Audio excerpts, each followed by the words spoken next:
It was another strong day for U.S. stocks, and today it had nothing to do with the trade news coming out of China. Instead, investor attention was back on U.S. corporate earnings.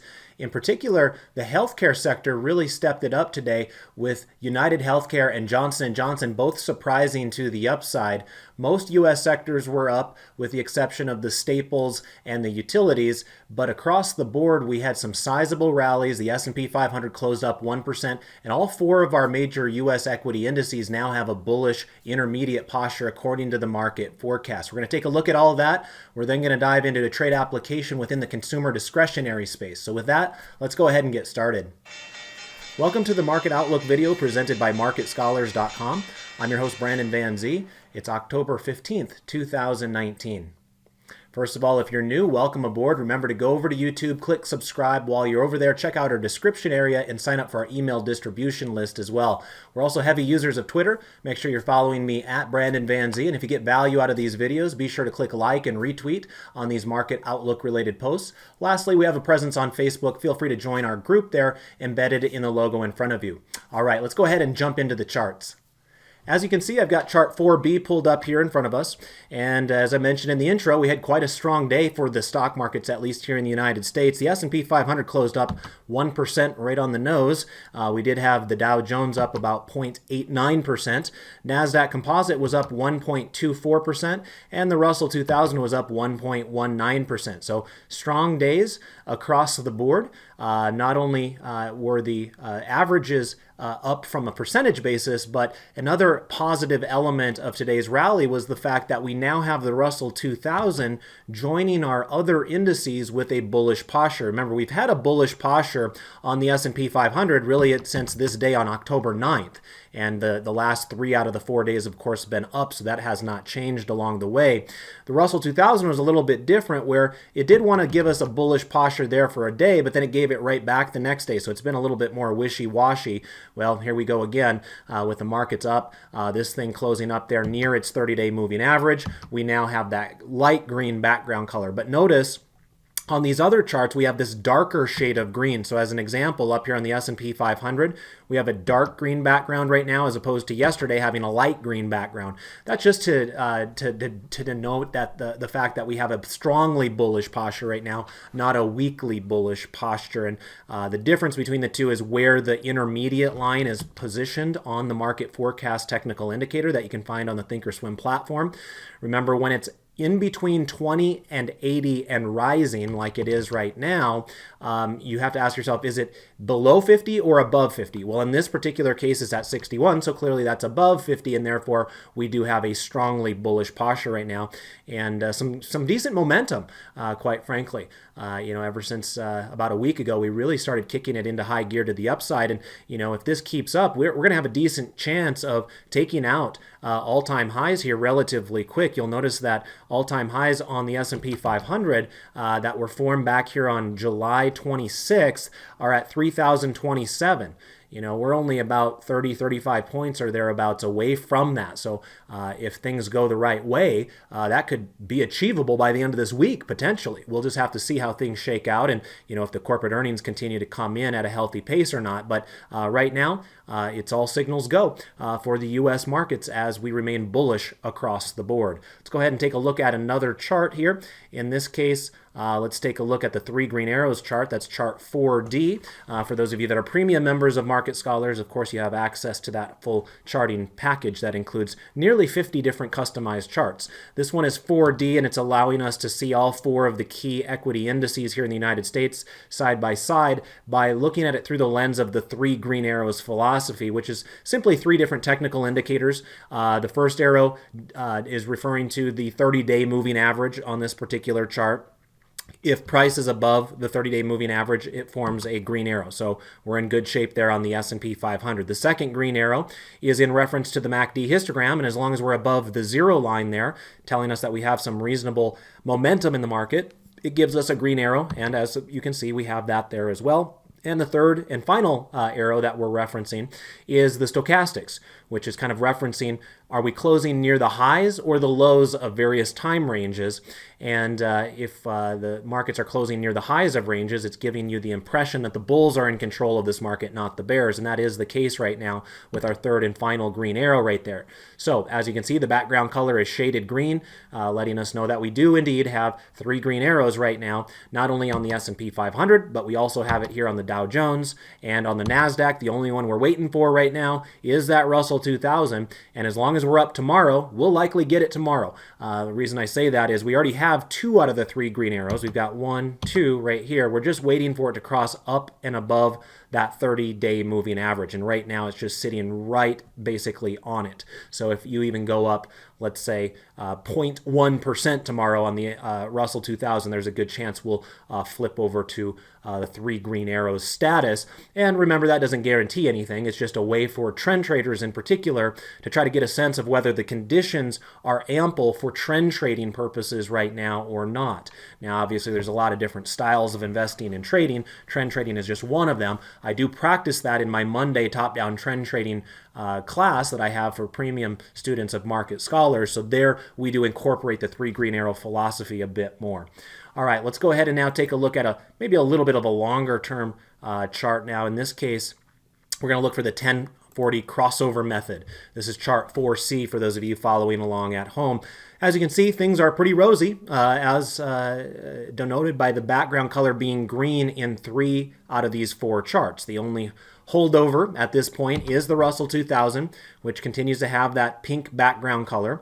Remember that what describes whether it's going to be pink or green is whether the 10-week moving average is above or below the 40-week moving average. The 10-week moving average there in orange is going to be more sensitive, and so generally speaking, markets are more bullish when that particular orange line is above the less sensitive blue line that takes into consideration additional candles there. So for the most part, we're in pretty good shape here, and while it's not quite a crossover yet, I'll at least give honorable mention to the fact that we do have a green arrow right here showing up on the Russell 2000 currently, and that just simply denotes the fact that we have price above the orange line right now. We don't have a crossover of the moving averages yet. Obviously that will happen if prices continue to remain strong at some point, but right now at least we have price above the moving average, and as long as it can build upon that, eventually the moving averages will start curling higher as well. Now whether that happens or not is anybody's guess,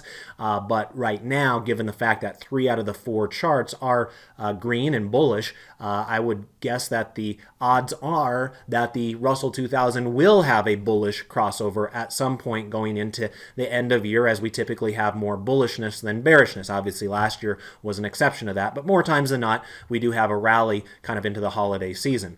All right, let's go ahead and now take a look at some 12 grid analysis. Coming on over here to the U.S. sectors 12 grid first. This will be chart 5C. And as we pull this up here, quick reminder that the background colors will tell us whether we have a bullish or bearish posture using the market forecast intermediate line. Now, whether you have a light or dark background depends upon whether you have a strong or weak posture. So as an example, if we look at the S&P 500 in the upper left of chart 5C here, you can see it's a dark green background. That tells us we have a strongly bullish posture right now because the intermediate line is at 57 and rising. So it's above 50, as I mentioned earlier. However, if you look to the communications off to the right a bit here, you can see it's a light green color there, and that means we have a weakly bullish posture because you can see the green line is rising, however it's below 50, it's at 47. So that's what's making the difference between the two there. And the same thing can be said down below with our 2 pink charts. Notice that the staples had an abnormally weak day. They had been holding up reasonably well, but are starting to sputter a little bit here. So it'll be interesting to see where that takes us, but that dark pink background in this case means that we have a strongly bearish posture on staples because not only is the intermediate green line falling, but it's at 41. In other words, it's less than 50. Whereas the utilities would also be considered to have a weak a bearish posture because you have a falling intermediate line, but the registered number is above 50 in this case. But in both of those cases down below there, you'll notice those charts now have red moving averages as well. The red moving averages will be painted when we have price below a falling moving average. So note that the utilities were actually below the moving average yesterday, but the moving average was just yellow on that day because it hadn't curled over.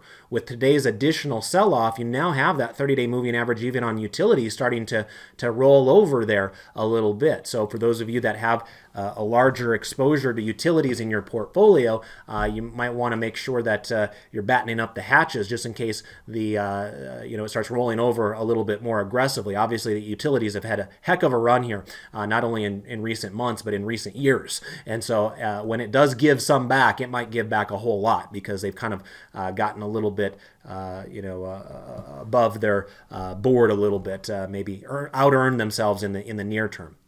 One of the things I did notice with the staples, by the way, is coming back on over here to the internet briefly. My sector selector that I put together this last Friday evening did show the staples weakening even before this week. So note that last week, or the prior week I should state, staples were the number 3 sector that was out there. And then in last week's reading that again was registered this past Friday, they fell from number 3 to number 5. So we already kind of had a head start understanding that the staples were starting to slip on a relative basis.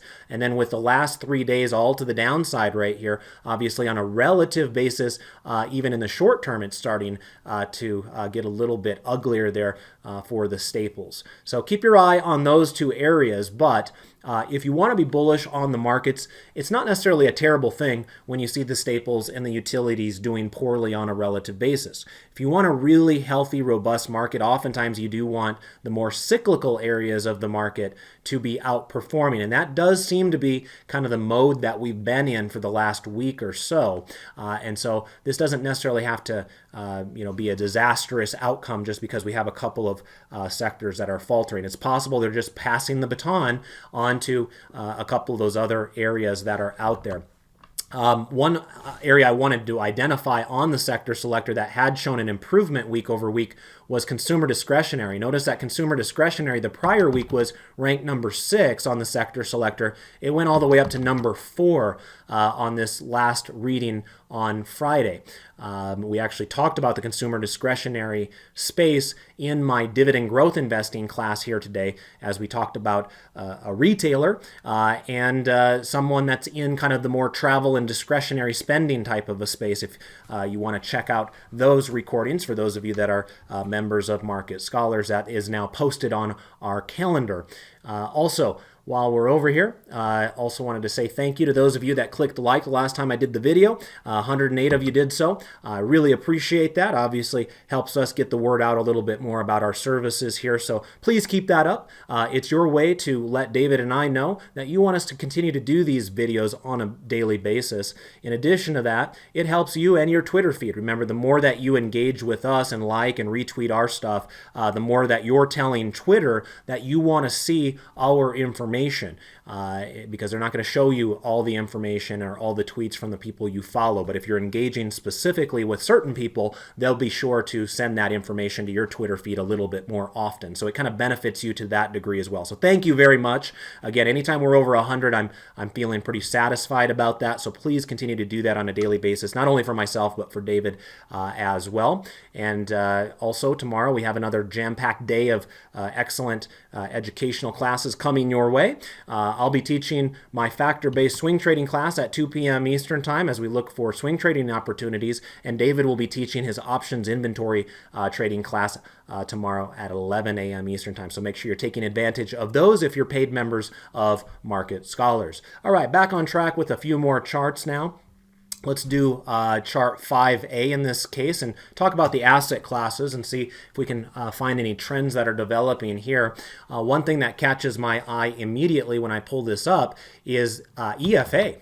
We haven't talked about that much, at least I haven't.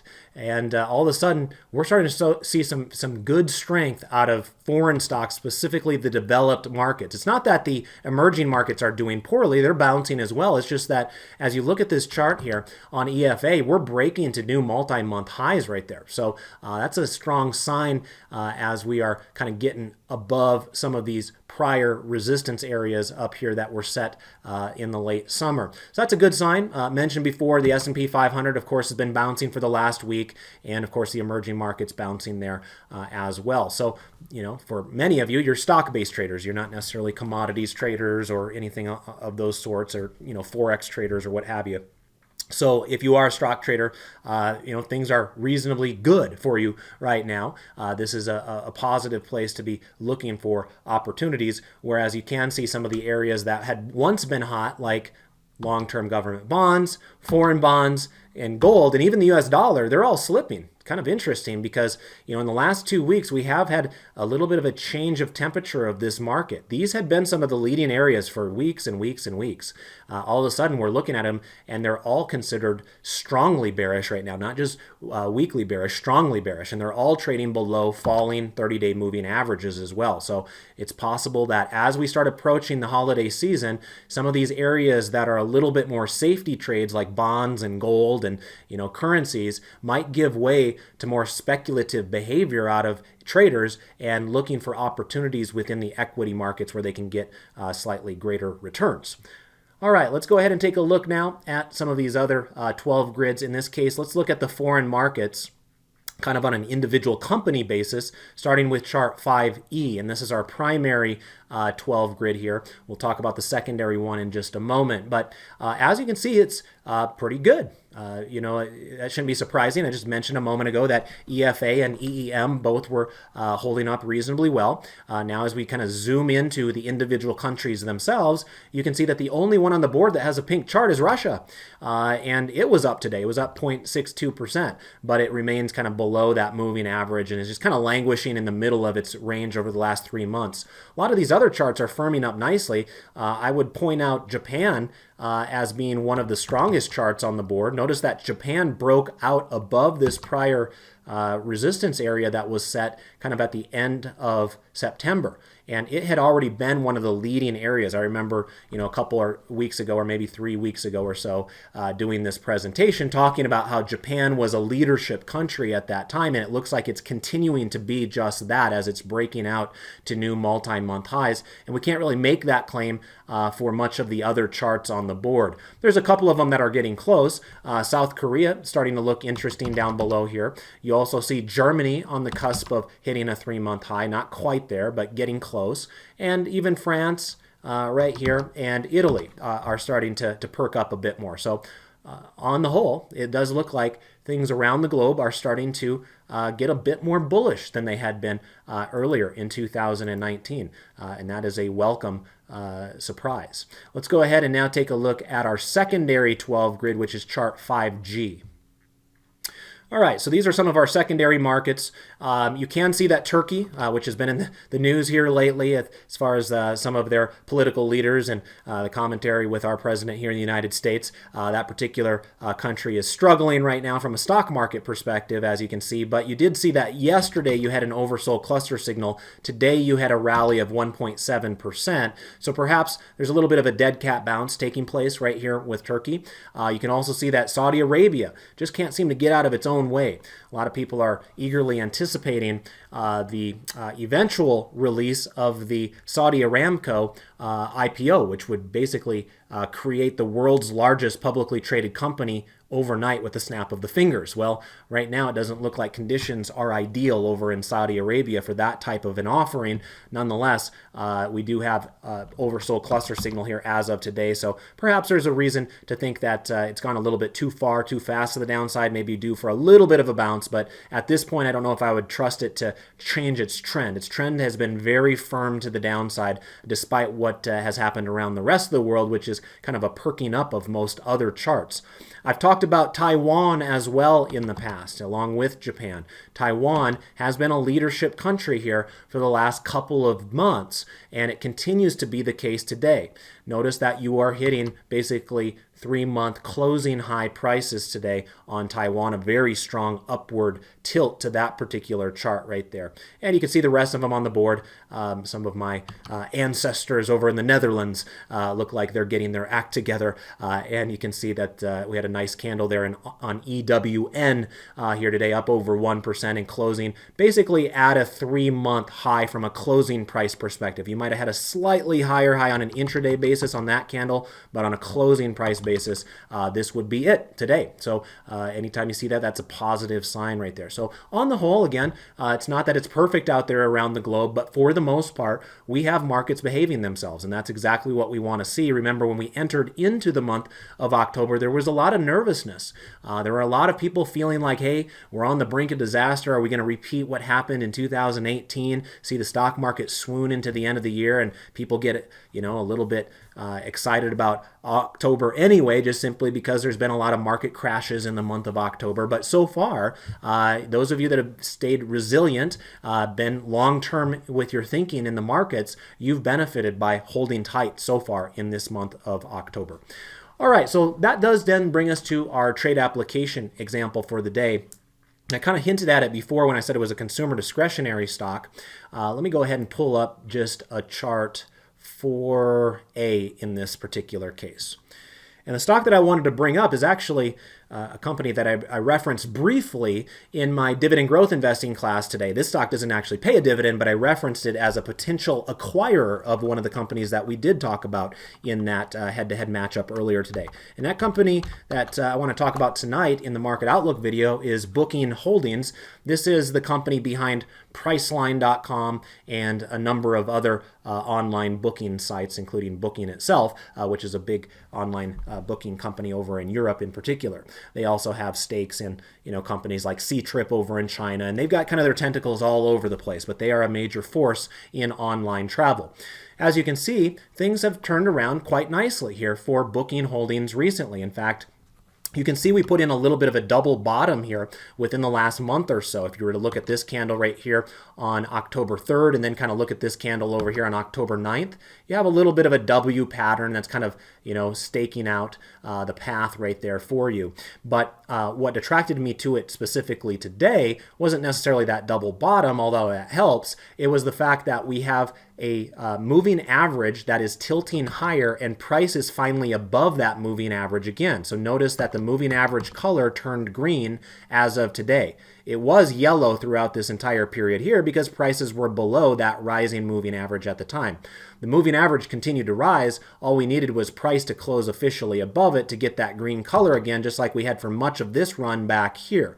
Now, I don't know if we're going to have as big of a run as we saw back here when we went from about 1934 up to 2081, but nonetheless, at least it's starting to firm up to the point where you could at least, make the case that there could be some bullishness and bullish momentum behind this particular stock here. So I wanted to kind of practice what's known as a bull put spread now that we know that we have a bullish posture on the market forecast. Remember that green line is tilted higher, so we have a weekly bullish posture with that light green background, and we now have a green moving average signifying the fact that we have price above a rising moving average, and hoping that this thing guns it for those previous highs that we saw here about a month or so ago. But with that firm double bottom that we have down there, I thought that would be an interesting place to kind of target a potential bull put spread. Now, one thing to keep in mind, we are approaching earnings season. For those of you that have a rule that says you don't want to trade through an earnings announcement, by all means, just put your trading on pause or do whatever you need to do. But remember, when you are trading with options, one of the benefits that you have there is you can define your risk. So even if the earnings come out and the stock moves completely against where you thought it was going to go, a lot of times if your option trade is structured the right way, you shouldn't get hurt more than you accounted for or planned for when you were placing that trade. And that is one of the benefits of selling a bull put spread. So let's go ahead and see what I had in mind here on this particular trade. I do have it loaded up down below already. As you can see, I've selected the November monthly contracts here. And the spread is going to involve the 1920 put that will be selling, so the -1 right there, 1920 put. So in other words, 1,920. Remember, this is a very expensive stock. That's another reason why sometimes folks like yourselves might be interested in trading options on these as opposed to the stock itself. It can be quite expensive, as you can imagine, buy 100 or 200 shares of a $2,000 stock. Whereas when you're trading options, you can get by with applying a lot less capital, but still kind of make a bullish or bearish decision in one direction or another. So we're selling the 1920 put for the month of November. In addition to selling that put, we are buying, so that's the plus one, a 1915 put. The combination of those two is known as a vertical spread, in this case, a put vertical spread. Now, because we're selling the strike price that is higher, it means that we're going to receive a credit for doing this particular trade. And you can see that credit is established over here as of the close of Tuesday night here. We would be able to receive $1.20 for selling this $5 wide spread. Now, for those of you that aren't as familiar with this video as others, remember that we will typically look to achieve a 30% return on risk when we're considering these credit spreads, either in this case a bull put spread, or same thing can be said when we're doing bearish, bear call spreads as well. But in this particular case, what I want to do to kind of make sure that we have a 30% return on risk is click confirm and send once. That then loads up our trade confirmation dialog box there. I then want to get my calculator out here, and I'm going to take the max profit. In this case, with just one contract, our max profit is $120. Our max loss is $380. So I'm going to take 120 on my calculator, divide it by 380, and you can see that our return on risk is 31.5%. So just over that 30% hurdle that we oftentimes shoot for. Again, you might have to hold this through an earnings announcement, so it's certainly far from perfect. Remember, there are no perfect trades out there. But the nice thing about this setup is that if you look at the break-even price on this trade, it's at 1918.80. I'm seeing that right there on the dialog box itself. So 1918.80. If we were to come back on over here to the chart and look at where 1918.80 is, it's about right there where I'm pointing with my mouse right now. Now notice the crosshairs directly to the left of my cursor will basically go exactly to this candle where it bottomed the last time around. So if you believe that this stock, which is trading up here right now, will protect investors and traders as far as the low of this particular candle right here for the next month or so until the November expiration, then this would be a trade that you could make money off of placing. On the other hand, if you thought that the earnings were going to come out and they were going to be terrible and the stock was going to gap down well below this candle, then you're not going to want to do a trade like this. So let's go ahead and place that trade, and we'll see if we can get filled first thing in the morning. All right, well, thank you for joining me here yet again. Remember that with today's rally, we now have all four of our market indices with bullish postures. We do have strongly bullish postures in most of the indices and a lot of the sectors as well. So this is a pretty good time to be invested in the market, at least according to the market forecast technical indicator. I hope you enjoyed tonight's presentation. If you got value out of it, remember to click like for us over on Twitter. David should be back with you tomorrow, and then I'll see you back on Thursday. Have a great night, everybody, and best of success with your trades. Goodbye for now.